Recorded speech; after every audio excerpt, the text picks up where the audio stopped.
ಮುಚ್ಕೊಂಡವ್ರೆ ಎಲ್ಲ ಇವ್ರವ್ರೆ.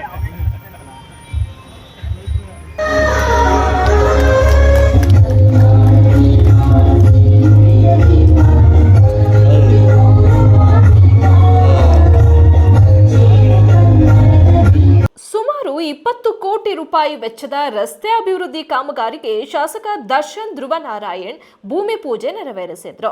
ನಂಜನಗೂಡು ವಿಧಾನಸಭಾ ಕ್ಷೇತ್ರ ವ್ಯಾಪ್ತಿಗೆ ಬರುವ ರಾಜ್ಯ ಹೆದ್ದಾರಿ 2012 ಹಾಗೂ 47ರಲ್ಲಿ ಹುಲ್ಲಹಳ್ಳಿ ಕಾರ್ಯ ಮಾದಾಪುರ ಮಾರ್ಗವಾಗಿ ದಗ್ಗಳ್ಳಿ ಗೇಟ್ ವರೆಗೆ ಹಾಗೂ ಹುರ ಅರಿಯೂರು ಮುಳ್ಳೂರು ರಸ್ತೆ ಸೇರಿದಂತೆ ಆಯ್ದ ಭಾಗಗಳಲ್ಲಿ ರಸ್ತೆ ಅಗಲೀಕರಣ ಹಾಗೂ ಅಭಿವೃದ್ಧಿಗಾಗಿ ಶಾಸಕ ದರ್ಶನ್ ಧ್ರುವನಾರಾಯಣ್ ಚಾಲನೆ ನೀಡಿದ್ರು. ಲೋಕೋಪಯೋಗಿ ಇಲಾಖೆ ವತಿಯಿಂದ ಆಯೋಜಿಸಲಾಗಿದ್ದ ಕಾರ್ಯಕ್ರಮದಲ್ಲಿ ಶಾಸಕ ದರ್ಶನ್ ಧ್ರುವನಾರಾಯಣ್ ಹಾಗೂ ಮಾಜಿ ಶಾಸಕ ಕಳಲೆ ಕೇಶವಮೂರ್ತಿ ಸೇರಿದಂತೆ ಮತ್ತಿತರರು ಭೂಮಿ ಪೂಜೆಯಲ್ಲಿ ಪಾಲ್ಗೊಂಡಿದ್ರು. ಕಾಮಗಾರಿಗೆ ಚಾಲನೆ ನೀಡಿ ಶಾಸಕ ದರ್ಶನ್ ಧ್ರುವನಾರಾಯಣ್ ಮಾತನಾಡಿ, ಹಲವಾರು ವರ್ಷಗಳಿಂದ ಈ ರಸ್ತೆಗಳಲ್ಲಿ ತಿರುಗಾಡಲು ಸಾಧ್ಯವಾಗದಷ್ಟು ಹದಗೆಟ್ಟಿತ್ತು. ಚುನಾವಣಾ ಸಮಯದಲ್ಲಿ ಮಾತು ಕೊಟ್ಟಂತೆ ಸಿಎಂ ಸಿದ್ದರಾಮಯ್ಯ ಅವರ ಮೇಲೆ ಒತ್ತಡ ಹೇರಿ 25 ಕೋಟಿ ಅನುದಾನ ತಂದು ಈಗ ಈ ಭಾಗದ ರಸ್ತೆಗಳ ಅಭಿವೃದ್ಧಿಗೆ ಚಾಲನೆ ನೀಡಲಾಗುತ್ತಿದೆ. ಅಲ್ಲದೆ ಕಳೆದ 1 ವರ್ಷದಿಂದ ಸಿಎಂ ಸಿದ್ದರಾಮಯ್ಯ ಅವರು ತಮ್ಮ ಕ್ಷೇತ್ರಕ್ಕೆ ವಿವಿಧ ಅಭಿವೃದ್ಧಿ ಕಾಮಗಾರಿಗಳಿಗೆ ಸಾಕಷ್ಟು ಅನುದಾನ ನೀಡಿದ್ದಾರೆ. ಈ ಸಂದರ್ಭ ಅವರಿಗೆ ಕೃತಜ್ಞತೆ ಸಲ್ಲಿಸುವುದಾಗಿ ತಿಳಿಸಿದ್ರು. ಹಲವಾರು ಟೀಕೆಗಳನ್ನು ನಾವು ಕೂಡ ನೋಡ್ಬೋದು. ಕ್ಷೇತ್ರಗಳಿಗೆ ಅನುದಾನ ಕೊರತೆ ಸಾಕಷ್ಟು ಟೀಕೆಗಳನ್ನು ನಾವಿಲ್ಲಿ ಕೂಡ ನೋಡ್ಬೋದು.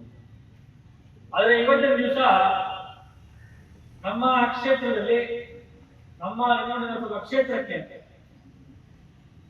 ಮಾನ್ಯ ಮುಖ್ಯಮಂತ್ರಿಗಳಾದ ಸಿದ್ದರಾಮಯ್ಯ ಸಾಹೇಬರ ಆಶೀರ್ವಾದದೊಂದಿಗೆ ಹಲವಾರು ಯೋಜನೆಗಳನ್ನ ಹಲವಾರು ಅನುದಾನಗಳನ್ನ ನಮ್ಗೆ ನೀಡಿರೋದ್ರಿಂದ ತಮಗೆ ವ್ಯಕ್ತವನ್ನ ಪಡಿಸಲಿಕ್ಕೆ ನಮಗೆ ಒಂದು ಪೂಜೆ ನೆರವೇರಿಸಿದ್ದೇವೆ.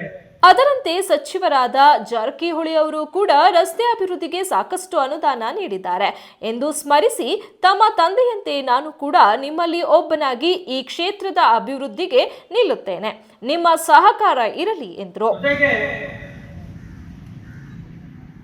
ನಮ್ಮ ಕ್ಷೇತ್ರಕ್ಕೆ ಸಂಬಂಧಪಟ್ಟಂತಹ ಬದಲಾವಣೆಯಲ್ಲಿ ಇರುವಂತಹ ಖಾದಿ ಗ್ರಾಮೋದ್ಯೋಗ ಕೇಂದ್ರ ಈ ಹಿಂದೆ ಭಾರತ್ ಜೋಡೋ ನಮ್ಮ ಕ್ಷೇತ್ರದಿಂದ ಸಾಗಿ ಹೋಗುವ ಸಂದರ್ಭದಲ್ಲಿ ಇವತ್ತಿನ ನಮ್ಮ leader of the opposition Rahul Gandhi Saheb ಅವರ ನೇತೃತ್ವದಲ್ಲಿ ಏನು ಭಾರತ್ ಜೋಡೋ ನಡೀತಾ ಇತ್ತು. ಆಗಿನ ದಿವಸ ರಾಹುಲ್ ಗಾಂಧಿ ಅವರು, ಸಿದ್ದರಾಮಯ್ಯ ಸಾಹೇಬರು, ಡಿ.ಕೆ. ಶಿವಕುಮಾರ್ ಸಾಹೇಬರು ಹಾಗೆ ನಮ್ಮ ತಂದೆಯವರು ಶ್ರೀ ಧ್ರುವನಾರಾಯಣ್ ಅವರು ಕೂಡ ಆ ಒಂದು ಗ್ರಾಮವನ್ನ ನಾವು ಅಭಿವೃದ್ಧಿಗೊಳಿಸ್ತೇವೆ, ಆ ಒಂದು ಖಾದಿ ಕೇಂದ್ರವನ್ನು ನಾವು ಅಭಿವೃದ್ಧಿಗೊಳಿಸ್ಕೊಡ್ತೇವೆ ಅಂತ ಹಲವಾರು ಭರವಸೆಗಳನ್ನು ನೀಡಲಾಗುವುದು ನಮ್ಮೆಲ್ಲರೂ ಕೂಡ ತಿಳಿದಿದೆ. ಅದರಂತೆ ಇವತ್ತಿನ ದಿವಸ ನಾವು ನೋಡುವುದು, ಮಾನ್ಯ ಮುಖ್ಯಮಂತ್ರಿಗಳ ಆಶೀರ್ವಾದದೊಂದಿಗೆ ಇದೇ ಬದಲಾವಣೆಯ ಖಾದಿ ಮತ್ತು ಗ್ರಾಮೋದ್ಯೋಗ ಕೇಂದ್ರವನ್ನ ಪೂರ್ಣವಾಗಿ ಅಭಿವೃದ್ಧಿಗೊಳಿಸೋದಕ್ಕೆ ಕ್ರಮವನ್ನ ತಗೊಳ್ಳಲಾಗ್ತದೆ ಅನ್ನೋದ್ರ ಬಗ್ಗೆ ಈಗಾಗಲೇ ಬಜೆಟ್ ನಲ್ಲಿ ಕೂಡ ಅವರು ಘೋಷಣೆಯನ್ನ ಮಾಡಲಾಗಿದೆ. ವಿಶೇಷವಾಗಿ ಅದಕ್ಕೆ ಸಂಬಂಧಪಟ್ಟಂತ ಅನುಷ್ಠಾನ ಸಮಿತಿಯನ್ನು ಕೂಡ ಈಗಾಗಲೇ ರಚನೆ ಮಾಡಲಾಗಿದೆ. ಸುಮಾರು 43 ಕೋಟಿಗಳ ವೆಚ್ಚದಲ್ಲಿ ಅಲ್ಲಿ ಅಭಿವೃದ್ಧಿ ಕೆಲಸಗಳನ್ನ ಮಾಡಿಕೊಡ್ಬೇಕು ಅಂತ ನಾವು ಕೂಡ ಸರ್ಕಾರಕ್ಕೆ ಮನವಿಯನ್ನ ನೀಡಿದ್ದೇವೆ. ಮಾಜಿ ಶಾಸಕ ಕಳಲೆ ಕೇಶವಮೂರ್ತಿ ಮಾತನಾಡಿ, ಕಳೆದ 1 ವರ್ಷದಲ್ಲಿ ಕ್ಷೇತ್ರಕ್ಕೆ ಸಾಕಷ್ಟು ಅನುದಾನ ತಂದು ಅಭಿವೃದ್ಧಿ ಪಡಿಸುತ್ತಿರುವ ಶಾಸಕರ ಬಗ್ಗೆ ಮೆಚ್ಚುಗೆ ವ್ಯಕ್ತಪಡಿಸಿದ್ರು. ಕಾರ್ಯಕ್ರಮಕ್ಕೆ ಬಂದ ಶಾಸಕರನ್ನು ಗ್ರಾಮಸ್ಥರು ಪಟಾಕಿ ಸಿಡಿಸಿ ಮಾಲಾರ್ಪಣೆ ಮಾಡಿ ಗೌರವಿಸಿ ಸ್ವಾಗತಿಸಿದ್ರು.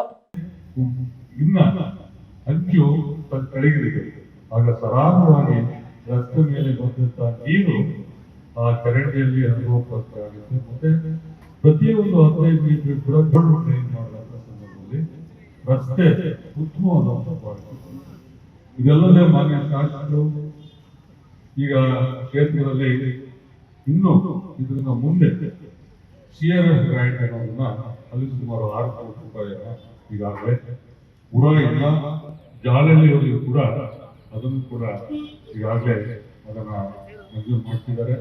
ಅದ್ರ ಕೂಡಲೇ ಅದಕ್ಕೂ ಕೂಡ ಈಗ ಟೆಂಡರ್ ಆಗ್ತಾ ಇದೆ. ಇದಲ್ಲದೆ ಮತ್ತೆ ನಮ್ಮ ಭಾಗದಲ್ಲಿ ಅವರು ಹೇಳ್ತಾರೆ ಯಾವ್ಯಾವ ಭಾಗದಲ್ಲಿ ಏನೇನು ನಾನು ಅನುದಾನ ತಂದಿದ್ದೇನೆ ಮತ್ತು ಏನೇನು ಮಾಡ್ತಾ ಇದ್ದಾರೆ ಅಂತ ಹೇಳಿ ಅದನ್ನು ಅವರು ಮಾತನಾಡುವಾಗ ತಿಳಿಸ್ತಾರೆ. ಮತ್ತು ವಿಶೇಷವಾಗಿ ನಿಮ್ಮ ಕಡಲೆ ಗ್ರಾಮಕ್ಕೆ ಬಂದಾಗಲೂ ಸಹ ಅದೇ ಕಡೆ ಮಾಲಮ್ಮ ದೇವಸ್ಥಾನದ ಒಂದು ಧಾರ್ಮಿಕ ಸಭೆ, ಅದಕ್ಕೆ ಮುಖ್ಯಮಂತ್ರಿಗಳೇ ತಿಳಿಸಬೇಕು ಅಂತ ಆ ದೇವಸ್ಥಾನದ ಸಮಿತಿಯವರು ನಿರ್ಣಯ ಮಾಡಿ ಅವ್ರನ್ನ ಕರೆಸಿದ್ರು.